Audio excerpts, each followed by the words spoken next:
Olá, gente, bom dia, tudo bem com vocês? Eu espero que sim. Estou feliz por mais uma vez estarmos juntos para aprendermos um pouco mais sobre a palavra de Deus. Hoje eu quero falar com você sobre algo importante. Às vezes, o motivo do nosso desânimo na vida é simplesmente porque estamos focando a nossa mente em coisas erradas. E eu quero convidar você a olharmos para isso com base no Salmo de número 77, é o Salmo de Asaf. E nós precisamos fazer isso com um coração aberto e disposto a aprender o que esse Salmo quer nos ensinar. Já quero fazer um alerta a você que hoje esse nosso bate-papo talvez seja um pouquinho maior do que os últimos. Mas vamos lá para a palavra de Deus. Asaf, ele começa o Salmo 77 dizendo assim: elevo a Deus a minha voz e clamo, elevo a Deus a minha voz, para que me atenda. É o verso número 1. Então nós percebemos que Asaf tinha o foco em Deus desde o início da narrativa, a respeito da luta que ele estava enfrentando. E parece que Asaf estava experimentando uma depressão. Não sabemos se é leve, moderada, mas parece que seja uma depressão aí. Talvez você que luta com este mal, com este problema, vai se identificar. Ele estava clamando a Deus por ajuda naquele momento de dificuldade. E ele prosseguiu, descrevendo: no dia da minha angústia, procuro o Senhor. Erguem-se as minhas mãos durante a noite e não se cansam. A minha alma não encontra consolo. Lembro-me de Deus e começo a gemer. Medito e o meu espírito desfalece. Não me deixas pregar os olhos. Tão perturbado estou que nem posso falar. É a parte 2 dos versos 2 a 4 do Salmo 77. Nesses versículos, nós percebemos que Asaf admitiu a sua dificuldade para Deus. E ele fez isso com liberdade e honestidade. Às vezes precisamos fazer a mesma coisa. Ele sabia que o seu relacionamento com Deus não estava correto. E o que é muito comum, viu, gente? Para momentos que nós estamos enfrentando ansiedades, medos, depressão, e eu volto a dizer leve ou moderada, nós não queremos e olhamos para o nosso relacionamento e vemos que não está tão correto com Deus. Então, assim, a depressão ela costuma resultar de uma de três coisas. Não quero dizer que é exatamente isso que acontece, mas costuma resultar de uma de três coisas. A primeira é a pessoa se recusar a tratar o pecado e a culpa e lidar de maneira errada com um evento penoso anterior. E por último, ter padrões distorcidos biblicamente ou padrões não bíblicos.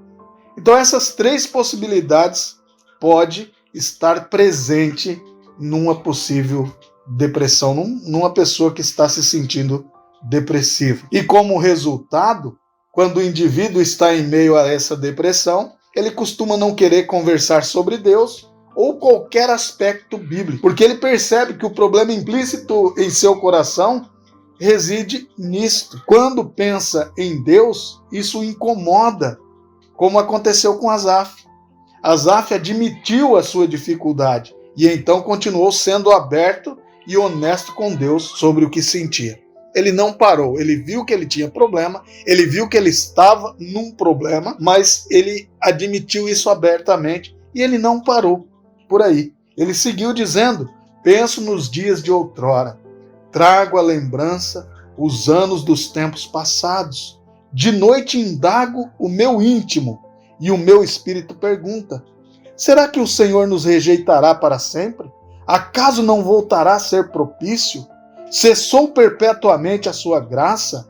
Caducou a sua promessa para todas as gerações? Será que Deus se esqueceu de ser bondoso? Ou será que encerrou a sua misericórdia na sua ira? Então eu disse: esta é a minha aflição. O poder do Altíssimo não é mais o mesmo.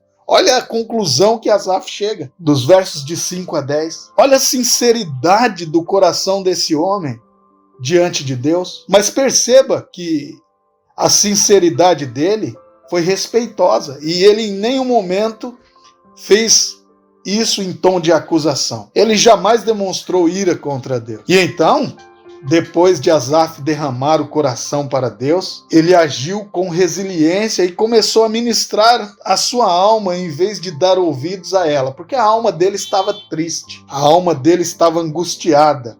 Se ele desse ouvido a ela, ia ter problema. Então ele começou a ministrar a sua alma o que a palavra de Deus diz. Ele colocou o foco de seus pensamentos nas verdades que conhecia a respeito de Deus. E é isso que você deve fazer. É isso que eu devo fazer.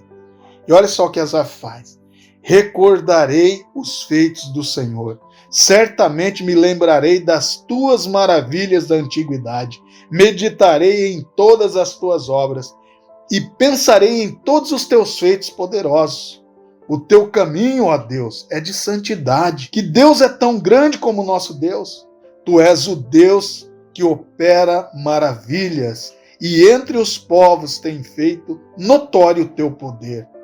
Com o teu braço remiste o teu povo, os filhos de Jacó e de José. É a porção do Salmo dos versos 11 ao 15. Asaf parou de trocar a verdade de Deus por uma mentira. Ele agora fixou a sua mente no que sabia sobre Deus. Que Deus não rejeita nem se esquece dos seus filhos. Deus não rejeitou você. Deus não se esqueceu de você. Ele continua olhando para você. O problema é que na depressão nós distorcemos os fatos. Nós não queremos o contato com Deus, com a sua palavra, né? Deus continua olhando para você, ele não se esquece dos seus filhos. Nós precisamos ser tocados pela verdade de que a benignidade de Deus não cessa, que Deus é santo e que Deus salva aqueles que o invocam. E é isso que Asaf faz.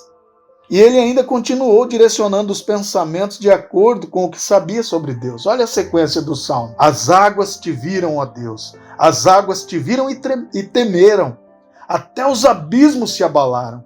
Grossas nuvens se desfizeram em água. Houve trovões no espaço. Também as tuas setas cruzaram de uma parte para outra.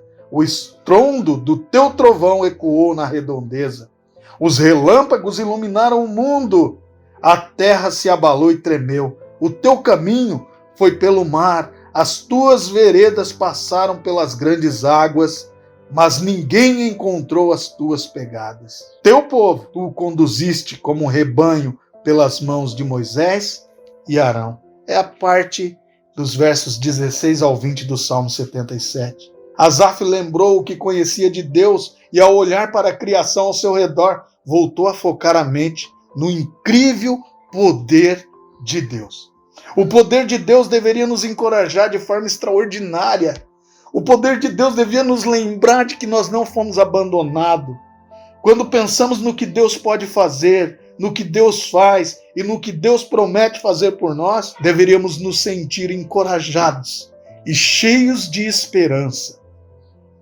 O Altíssimo faz o que quer com o exército do céu e com os moradores da terra.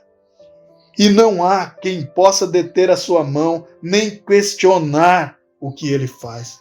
Lá em Daniel, capítulo 4, verso 35. Lá em Isaías 43, o Senhor, Deus Todo-Poderoso, também diz: agindo eu, quem impedirá? Porque ninguém pode impedir o que Deus quer fazer. E é isto que eu espero que a palavra de Deus faça com você, com o seu coração, no dia de hoje. Que você foque o seu pensamento no incrível poder de Deus e não nos problemas que você está enfrentando. Bom dia, que Deus te abençoe e te guarde, e eu espero você em nossa próxima devocional, se assim o Senhor Jesus nos permitir. Um abraço e até lá.